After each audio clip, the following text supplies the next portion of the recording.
ખેડૂતો તેમના હક અધિકાર માટે અત્યારે લડી રહ્યા છે, ઉપવાસ પર બેસ્યા છે અને તેમના ખેતરમાં વીજ પોલ ઊભા કરવામાં આવી રહ્યા છે, પરંતુ વળતર નથી મળી રહ્યું અને આ મામલે હવે વધુ એક મોટા નેતાએ ધડાકો કર્યો છે।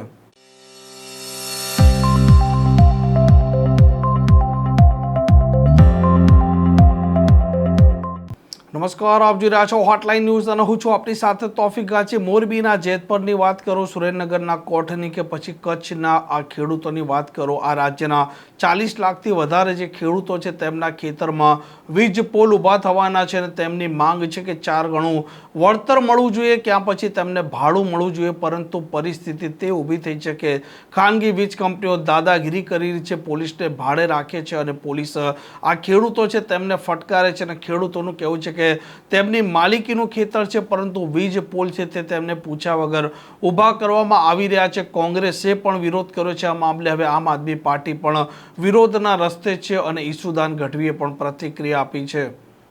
ગુજરાતના ખેડૂતો ઉપર અત્યારે ભાજપે ખૂબ જ અત્યાચાર કરી રહી છે। ભાજપ જાણે કંપનીઓની દલાલ બની ગઈ હોય, ભાજપ સરકાર એ રીતે વર્તી રહી છે। કંપનીઓ પ્રાઇવેટ રીતે કમાવા આવી છે, કંપનીઓને કરોડો રૂપિયાનો નફો મેળવવાનો છે, પરંતુ ખેડૂતોના ભોગે અત્યારે કંપનીઓ નફો રડવા માટે તૈયાર થઈ ગઈ છે અને ભાજપ સરકાર આ કંપનીઓ સાથે મિલીભગત ભાડે પોલીસ આપીને ખેડૂતો ઉપર અત્યાચાર કરી રહી છે।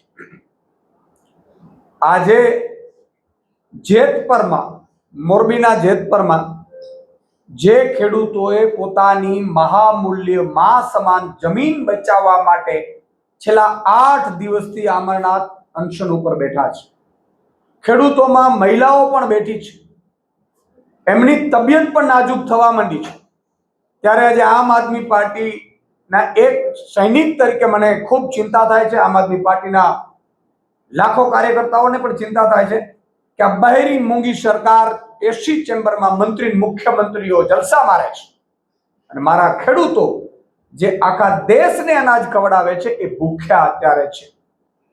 અત્યારે એમની હાલત ખૂબ નાજુક થઈ છે। ત્યારે સરકાર પાસે પહેલી માંગણી તો એ કરીએ છીએ કે જેતપર ગામના લોકોને સરકાર, મુખ્યમંત્રી, મંત્રીઓ મળે અને એમની માંગણીઓ યથાશક્તિ સ્વીકારવામાં આવે તુરંત અને એમનો અનશન છે પૂર્ણ કરવામાં આવે।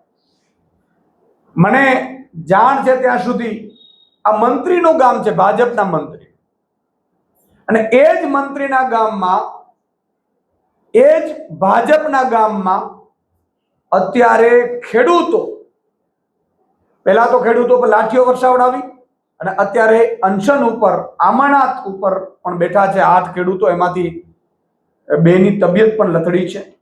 તો સરકાર 1 કલાકનો પણ ટાઈમ બરબાદ કર્યા વગર આ ખેડૂતો સાથે તુરંત મીટિંગ કરે મુખ્યમંત્રી લેવલે અને આમનું નિરાકરણ લાવવામાં આવે।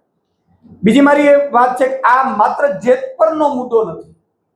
જે રીતે ઇન્ફોર્મેશન મળી છે, ન્યૂઝપેપરે પણ છાપ્યું છે કે ગુજરાતમાં કંપનીઓ, ખાનગી કંપનીઓ, કેટલાક ભાજપના મોટા નેતાઓ વચ્ચે મીટિંગો થઈ છે અને આખા ગુજરાતમાં કરોડિયાની માળાની જેમ થાંભલાઓ નાખી વીજ ટાવર, હાઈ ટેન્શનનો લાઈન નાખવાનો આખું મોટું પ્લાન થયું છે। સરકારે ખુલાસો કરવો જોઈએ કેટલી લાઈનો નાખવાની છે, ક્યારે નાખવાની છે, કઈ રીતે નાખવાની છે, પણ જે રીતે પ્રાઇમરી ઇન્ફોર્મેશન મળી છે પ્રમાણે આ માત્ર જેતપર, મોરબી, કચ્છ, દ્વારકા, રાજકોટ, જામનગર નથી।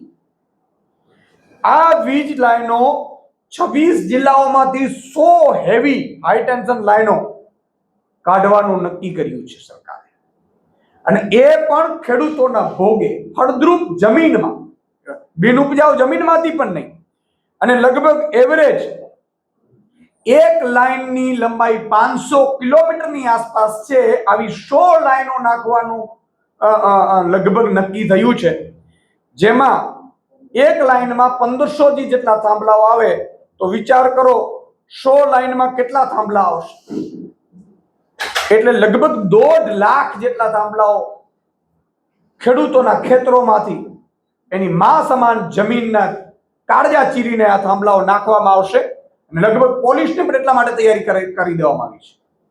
ત્યારે મારે સરકારશ્રીને વિનંતી છે કે ખેડૂતો ઉપર તમે અત્યાચાર કરશો, પોલીસ મોકલશો, ખોટા કેસ કરશો, ડરાવશો, ધમકાવશો, કદાચ ખેડૂતો મૂકી પણ દેશે, પણ ઈશ્વરનો ડર કમસે કમ તમે રાખો, ભગવાનનો ડર રાખો.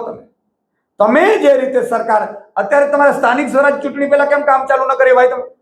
અને તમારામાં જો ત્રેવડ હોય તો હું સરકારને, જો સમાધાન ખેડૂતો સાથે ન કરવા હોય, વળતર પૂરું ન આપવું હોય, તો હું સરકારને ચેલેન્જ આપું છું કે ચૂંટણીના 3 મહિના પહેલા ઓક્ટોબર 2027 આ થાંભલાઓ નાખવાની કામગીરી તમે શરૂ કરો જો તમારામાં ત્રેવડ હોય. પણ તમારે સ્થાનિક સ્વરાજ્યની ચૂંટણી પતી અને વિધાનસભાની હજી બહુ વાર છે, 1.5 વર્ષ, પોણા 2 વર્ષની વાર છે, ત્યારે તમે નાખવાનું કામ ચાલુ કર્યું છે.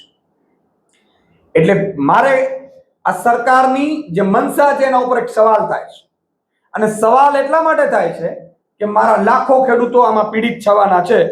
લગભગ અંદાજ છે કે પ્રતિ કિલોમીટરે 77 વીઘા જમીન એ આમાં અસરગ્રસ્ત થાય છે, ફળદ્રુપ જમીન.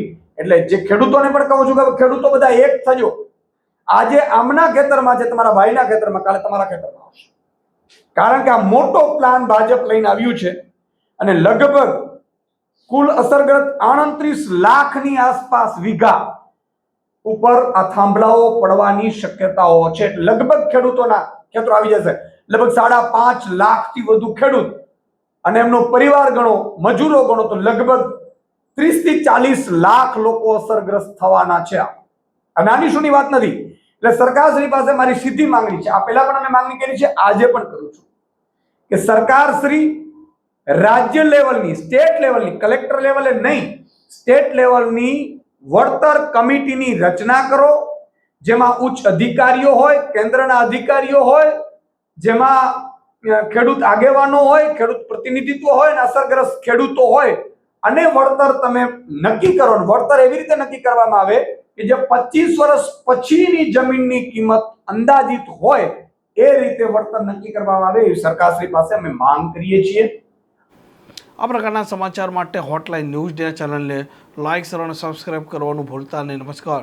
આવા પ્રકારના વિડીયો તમને જોવા ગમતા હોય તો હોટલાઇન ન્યૂઝ ચેનલને લાઇક, શેર અને સબસ્ક્રાઇબ કરો.